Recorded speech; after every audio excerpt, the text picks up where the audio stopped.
Hello! Magluluto tayo ng honey soy glazed chicken garlic.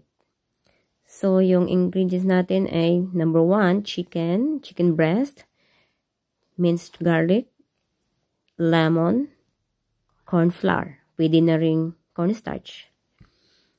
Sa ating chicken, naglagay na po ako dyan ng salt and pepper for marinade almost 2 minutes only. And then, i-coat natin sa ating prepared corn flour. May trivia ako. Yung chicken breast, maganda dyan sa ganitong putahe kasi mas madali siyang maluto.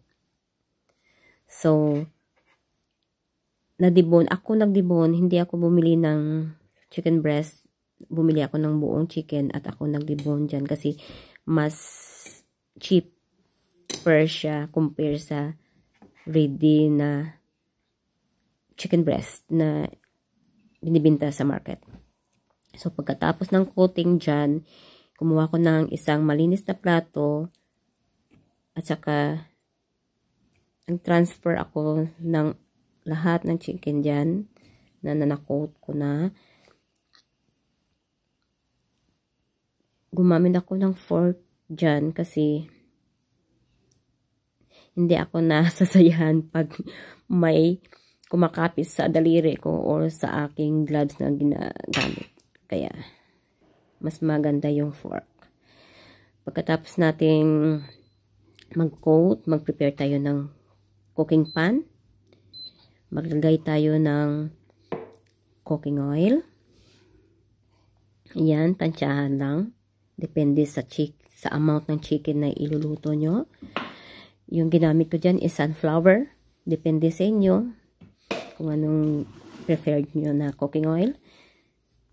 So, tinorn on ko lang ng medium heat para hindi siya masunog. Mapa-fry na tayo. Hintayin natin dyan na mag-golden brown at saka balik rin. So, kayo na bahala kung anong klaseng color ang gusto nyo. Pero, sa akin, kasi yung sunflower na-notice ko yung sunflower, it's nice. Parang maganda siya sa cooking. I mean, frying. Kasi, hindi siya madali masunog. Saka nag-prepare na ako dyan ng fries for the partner sa aking chicken.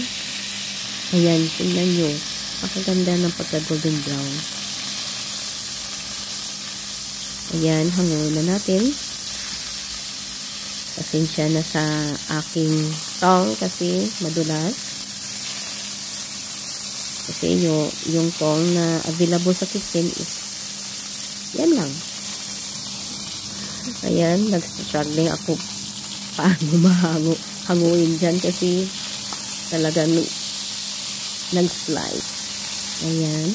Pagkatapos ng hahanguin dyan, pinatay ko na dyan yung yung apoy. Ayan. Ayan, mag-prepare tayo ng cooking pan again. Magigisa tayo sa butter, yung garlic. Mag-melt tayo ng garlic, ng butter. Lagyan ng garlic mince. Hintayin natin mag-golden brown. Tapos, maglagay tayo ng soy sauce. Tansyahan lamang. At saka, oyster sauce. Tansya din. Depende sa amount ng chicken. Ayan. Naglagay ako ng water dyan kasi mukha yatang masusunog yata. At saka nag-squeeze ako ng lemon. Kasi kinuha ko lahat, half ng lemon dyan. Kinuha ko lahat ng juice dyan. At saka gusto ko kasing maasim-asim at manamit-namis. At saka pang pakulay. At saka adding flavor aroma, smoked paprika. And a little kick, chili flakes. And then last, honey. And then, hintayin natin mag-caramelize at saka maglumapot. Tapos, patayin yung apoy at saka time na ilagay yung chicken. Hintayin natin lumapot kasi mas maganda pag malapot yung sauce. Maganda ang kapit sa ating chicken. At saka maganda sa mata. Takam na takam talaga. Ayan. Baligtarin natin para at ng sauce yung chicken. Pagkatapos dyan, kumuha na ako ng leftover rice. Kahapon pata yun. Ginawa kong fried rice para partner dyan. Ayan. Pinaganda ko lang. Nilagyan ko ng sweet corn, cabbage, carrots, and then taran. Maganda, diba? Sarap na. Thank you.